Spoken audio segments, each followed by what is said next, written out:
Welcome to the Planning Commission of Monterey City. This is Tuesday, October 10th. Recording in progress. Okay.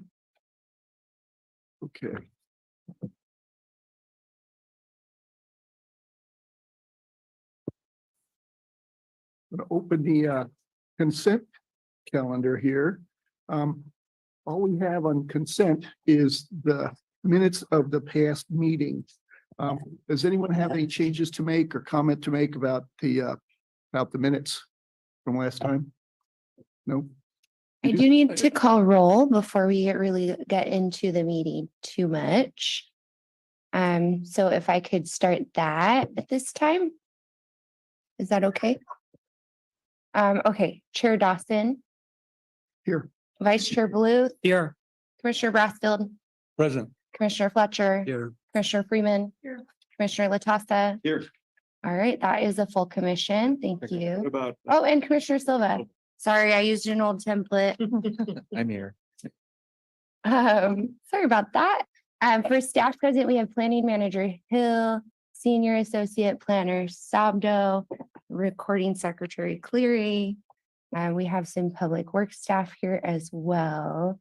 We've got the city engineer Easterling and senior engineer Hardy and traffic engineer Garcia. That is it for staff. And I will also take this time to present for the public. Just announce that members of the public are encouraged to join our meetings via Zoom Gov, a secure service that connects you live with no lag time. This meeting is also streamed live on youtube.com/City of Monterey with a 10-second delay and Comcast channel 25 with up to a 90-second delay. If you would like to provide public comment, please join the meeting using Zoom or by telephone, making sure to join in time to accommodate delays. And to join the Zoom meeting from a computer or phone, use the link or phone numbers on the agenda posted at iSearchMonterey.org. Since the meeting has begun, you'll find the agenda under the Recent tab. To join by telephone, dial 833-568-8864 toll free. Once again, that phone number to join is 833-568-8864 and it is toll free. Then enter the webinar ID 161-990-8039. Once again, the webinar ID for this meeting is 161-990-8039. If the first phone number doesn't work, there are more listed on the agenda at iSearchMonterey.org. If prompted for a participant ID, press pound. Detailed instructions for using Zoom are available at monterey.org/public meetings. To provide public comment via Zoom, please use the raise your hand function at the bottom of your screen. To provide comments by phone, dial *9 to raise your hand, then *6 to unmute when called upon. Public commenters will be announced using their last 3 phone number digits or the name typed into Zoom. Public commenters will be muted until it is their turn to speak. Please turn off TV or computer speakers or go to another room while connected, as background noise interferes with the broadcast. Public speakers will be called upon in order of hands raised. There's a 3-minute time limit for today's meeting. Please stay within that limit. Okay, thank you for that. Saying so, we were talking about the consent agenda, and so does anyone have a comment to make about the consent On the minutes, I do. minutes? I noted there was a change in format in the minutes. Prior to this, it was usually whoever made the comment was quoted with a name, but now it was just generic. It was just from the commission. Has there been a change in policy that covers that? Yeah, so we've adopted the action minute policy, so it mirrors what they do for the city council meetings and what the city clerk's policy is. But no one advised us that there was any change. And I noticed in here, there's some changes too. Is this going to be discovered and covered tomorrow night? I will acknowledge that this has been the policy for quite some time. I had a general misunderstanding of it. I have since covered a council meeting and I've worked with Clementine more directly on this matter, and I've taken her advisement on how to summarize and what needs to be recorded. I do have a document that I can send you if preferred, and that will summarize what needs to be done, what needs to be summarized. And it's the focus of action minutes is on the council as a whole rather than individual comments and individual speakers as I had previously. That's fine. I just thought. wanted the clarification. Thank you. Thank you. Any more comments about the minutes? Can I have a motion to accept them So moved. Second. in a second from Dan? Public? It's a consent item. Hmm. It's a consent item. Yeah, It could still be pulled, so we do need to ask if there's any members of the public that want to comment on it. I see no hands raised online or in the chambers for comments. okay, so I guess there's no comments from the public. We have a motion and a second. Can we have a roll call vote? Chair Dawson, Yes. Vice Chair Blue, Yes. Commissioner Brassfield, Yes. Commissioner Fletcher, Yes. Commissioner Freeman. Yes. Commissioner Latassa, Yes. Commissioner Silva. Yes. Thank you. These minutes are approved as submitted.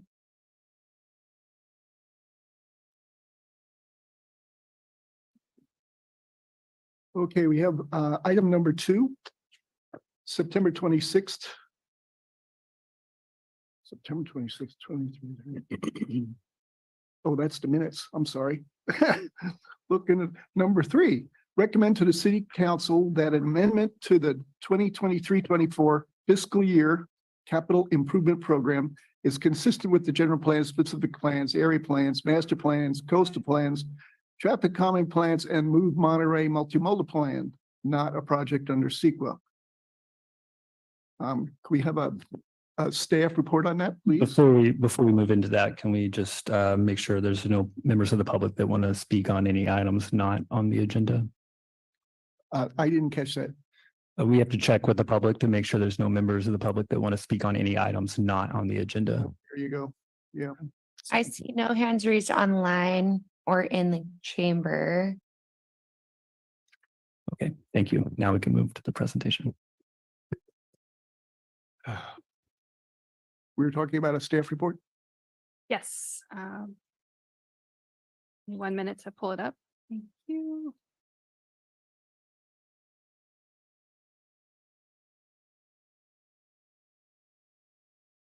Okay.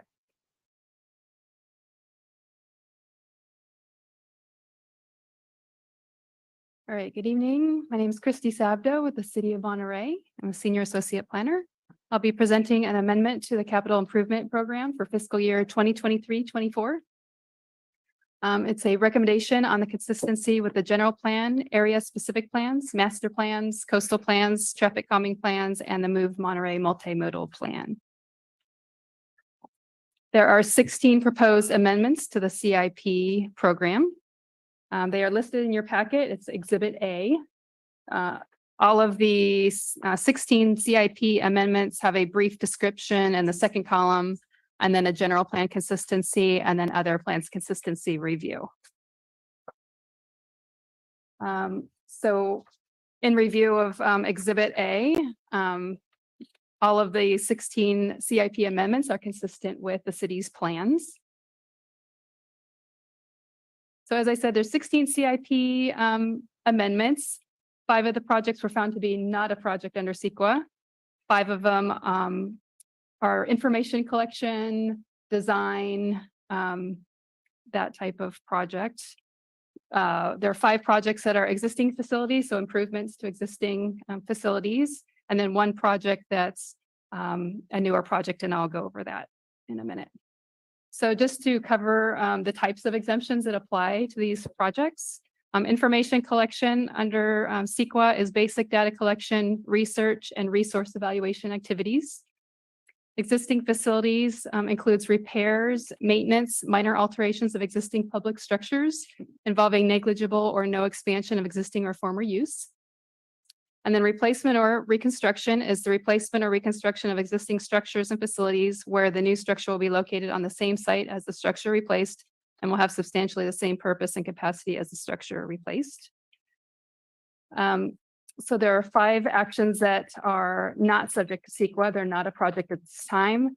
So we're calling them actions. It's a creation of funding accounts for 5 of these. So they're titled miscellaneous building repairs. They're creating a CIP contingency funding account, sewer repair and rehab, pavement maintenance and repairs, storm drain utility repair and maintenance program. So at this time, they're just creating the funding account. As they become projects in the future, they'll be subject to CEQA and back for review. So then we have information gathering and research before they become actual like projects that we can implement. So tunnel repairs, wharf 2 repairs, sanitary sewer master plan update, Oliver Street stormwater division, Lake Elistero stormwater diversion to sanitary sewer. Some of these are new projects and some of them are existing projects that are moving forward. And then we have existing facilities where there's going to be improvements to existing facilities such as Harbor Master ADA upgrades, a sign replacement program, 30 Fisherman's Wharf roof repair, parking facility, electronic signage, and parking meter upgrades. And then we have the Madison Herman Larkin intersection safety improvement project, which is the city received a grant from TAMC, the Transportation Agency for Monterey County, for a quick build project. The project will involve striping and installation of semi-permanent vertical elements like rubber curbs and plastic bollards. The Public Works is here if you have any follow-up questions on that. Staff recommends that the Planning Commission adopt a resolution recommending to the City Council that an amendment to the 2023 fiscal year CIP program is consistent with the city's general plans. General plan, area and specific plans, master plans, coastal plans, traffic calming plans, and the Move Monterey multimodal plan. Public Works, we have 3 staff from Public Works here to answer any questions you have, and I'm available for any CEQA questions. Any questions for staff? I'd love to know more about the number 16, the new Madison Herman Larkin.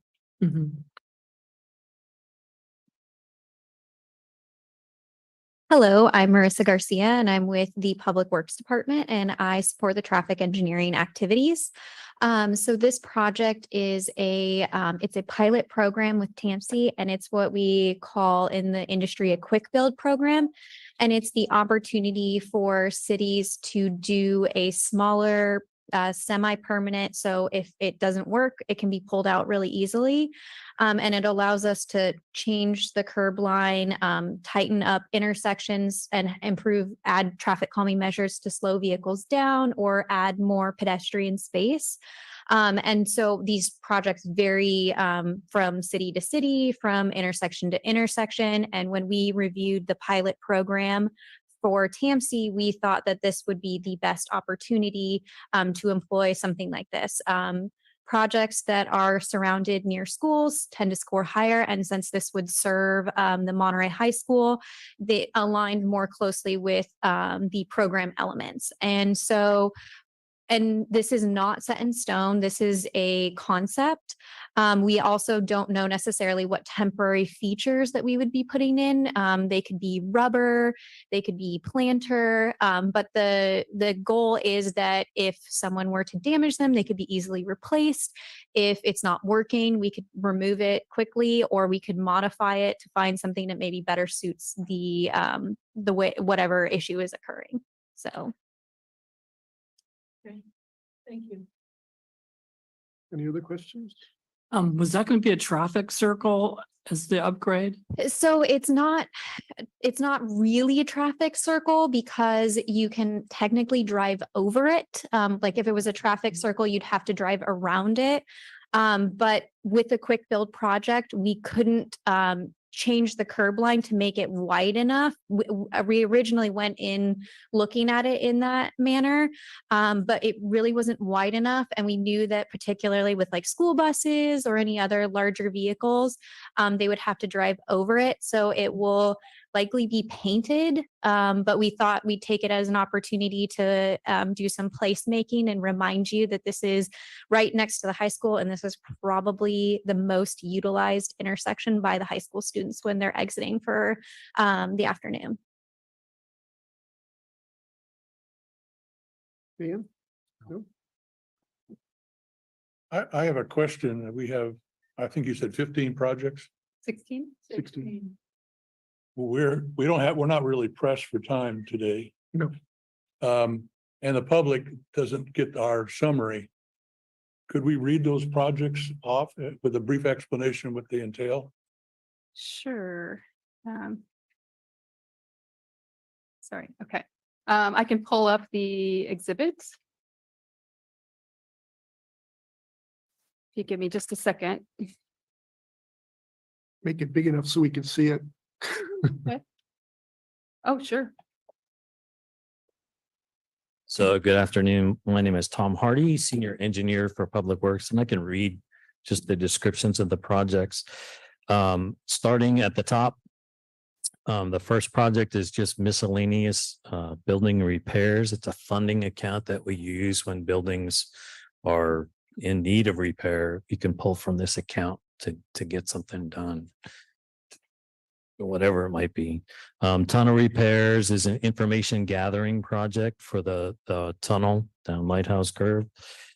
CIP contingency account is just an account where we have a little extra money if a project runs over that we hadn't planned for. We can pull from that account just to make up the final difference. Wharf 2 repairs is an information gathering account to assess damage to the commercial wharf. The Harbor Master ADA upgrades are ADA improvements to the existing Harbor Master restroom in the Harbor Master building. The Sanitary Sewer Master Plan update is a project that's going on now that's looking at the sewer system and rate structure.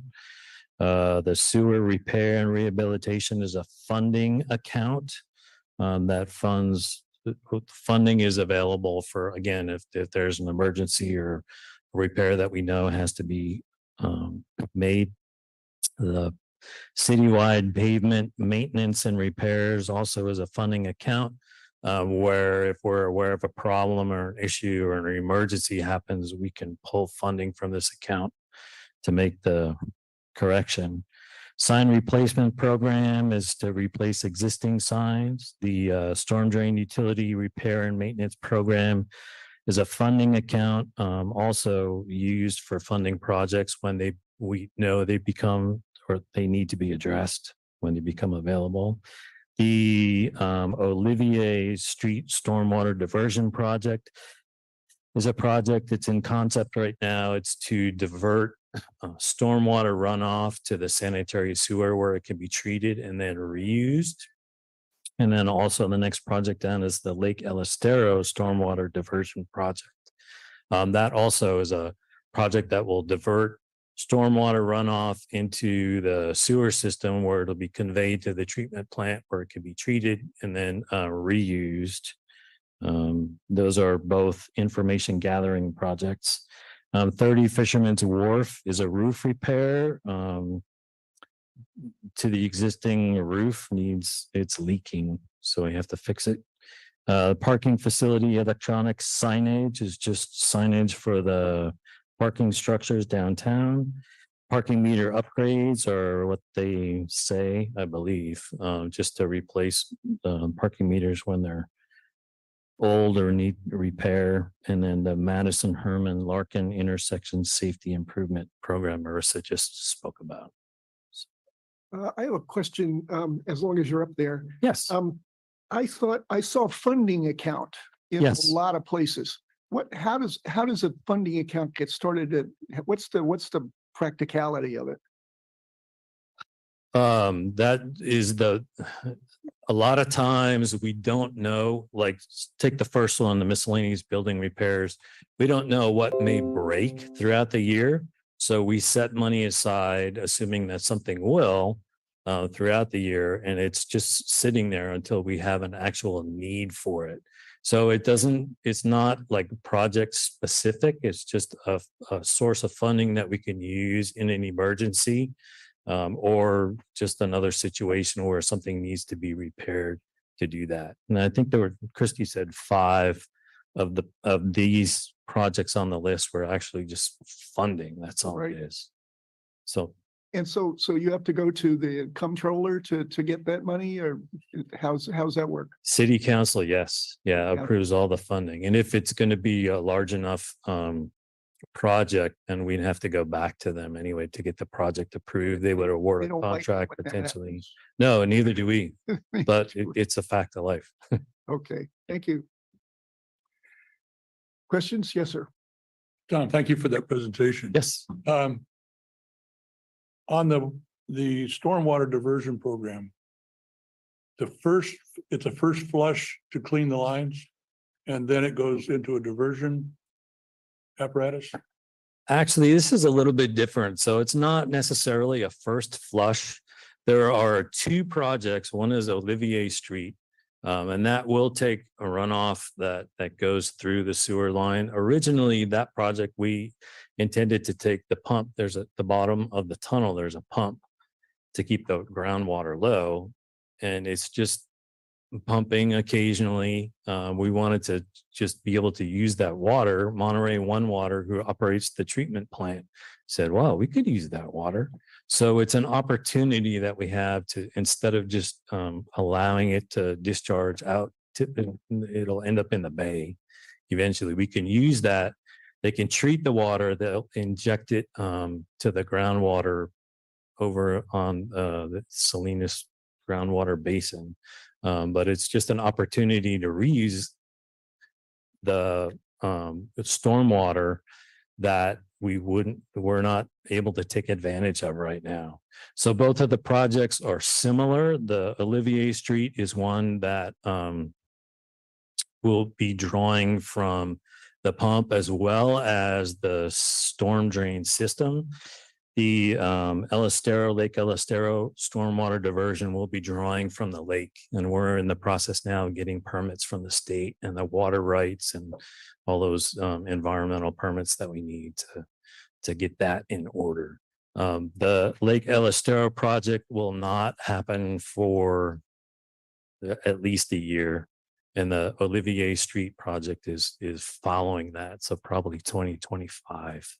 Or maybe 26 even. How much water is projected to be diverted? Still looking for that number, but it's in the range of, I think the last report I saw, which is still draft, mentioned about 80 acre feet per year that they're planning to do. But there's a lot of approvals and studies that still need to be complete before we get a better number for that.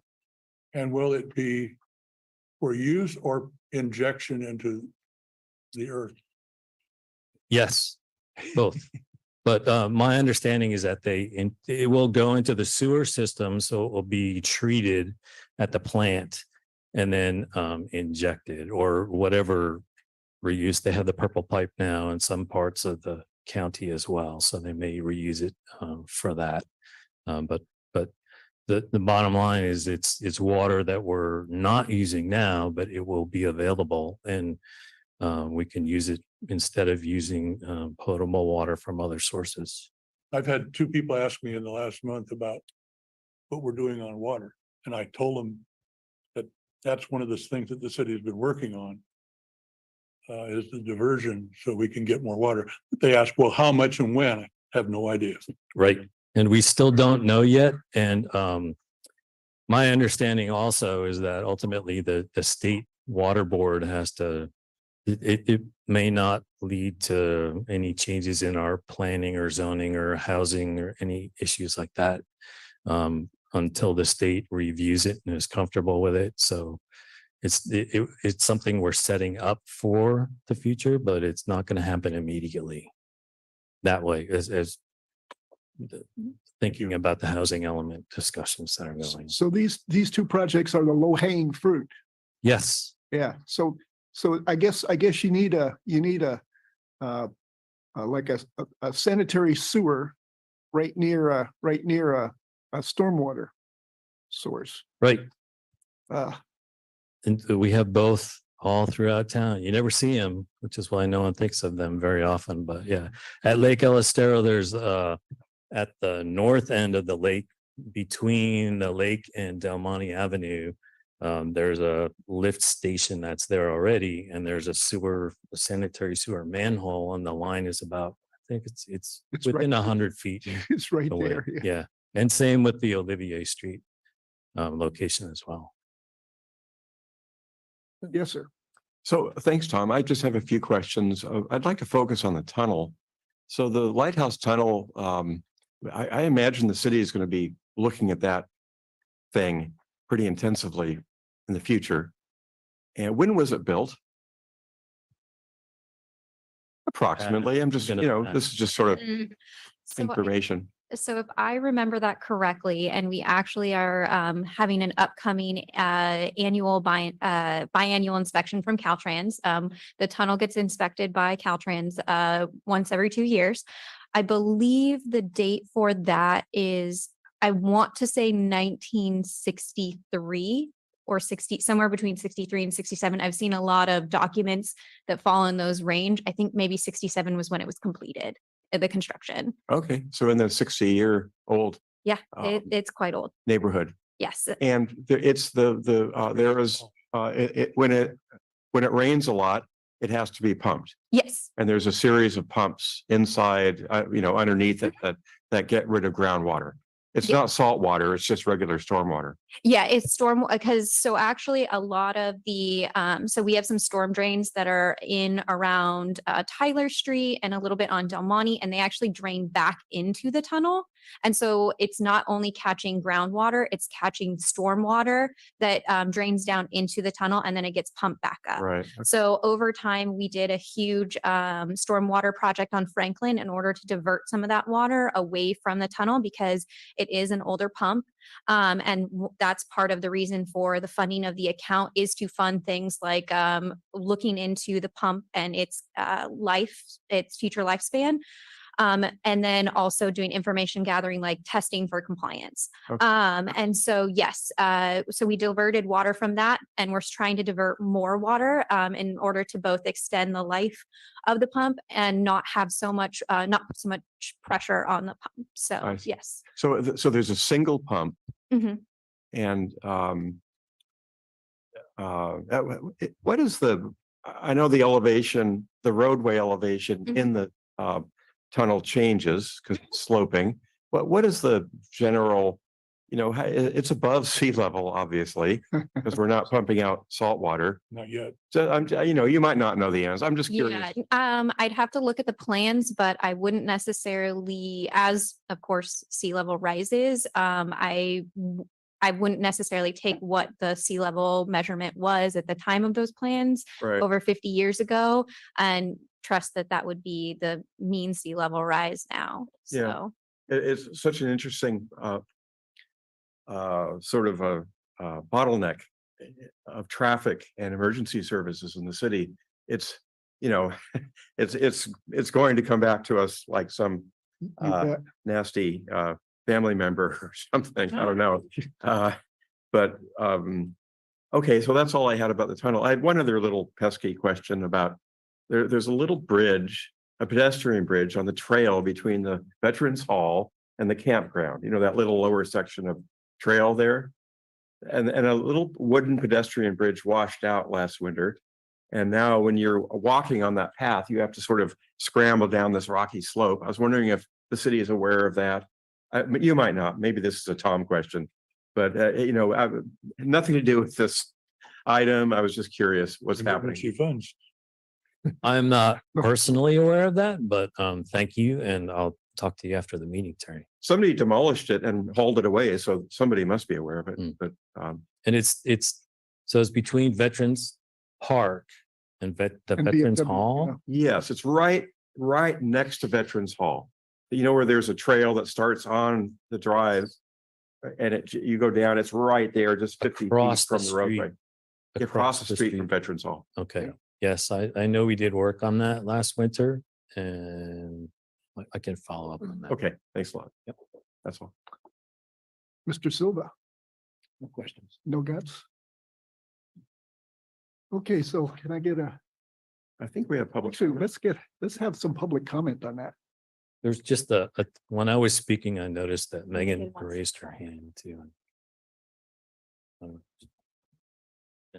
Hi, I'm Megan. I work remotely for the city. I'm an administrative analyst in the Public Works Department, and I wanted to talk to you about the funding accounts question.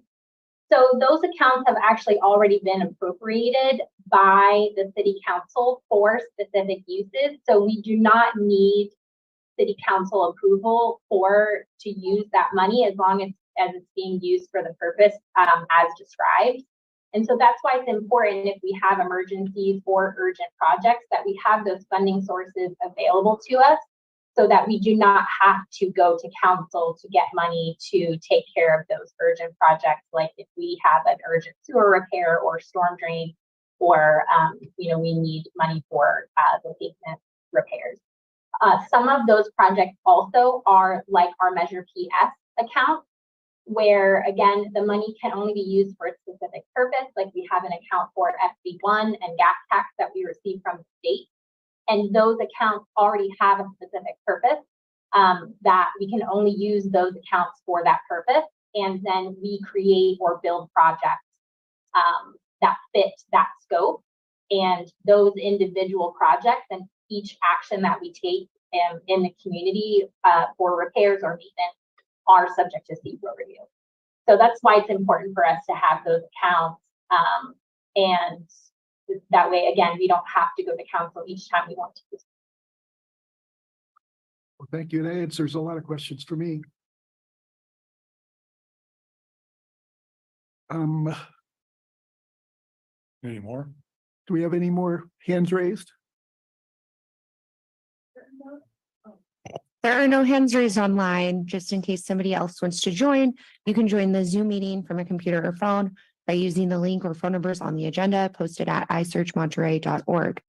To join by telephone, dial 833-568-8864 toll free. Once again, that phone number is 833-568-8864. Then enter the webinar ID 161-990-8039.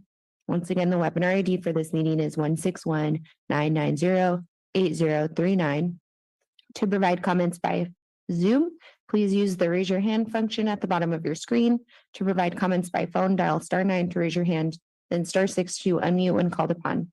Public commenters will be announced using their last 3 phone number digits or the name typed into Zoom. And there are still no hands raised in person or online for public comment. Still no hands raised? No hands are going up. I can interrupt if we do get any more attendees with their hands raised. But for now, there's no one who wants to comment. Thank you. So can I have a motion on this? Are we going to have commissioner comment? Weren't we just commenting? Oh, I thought we were asking questions.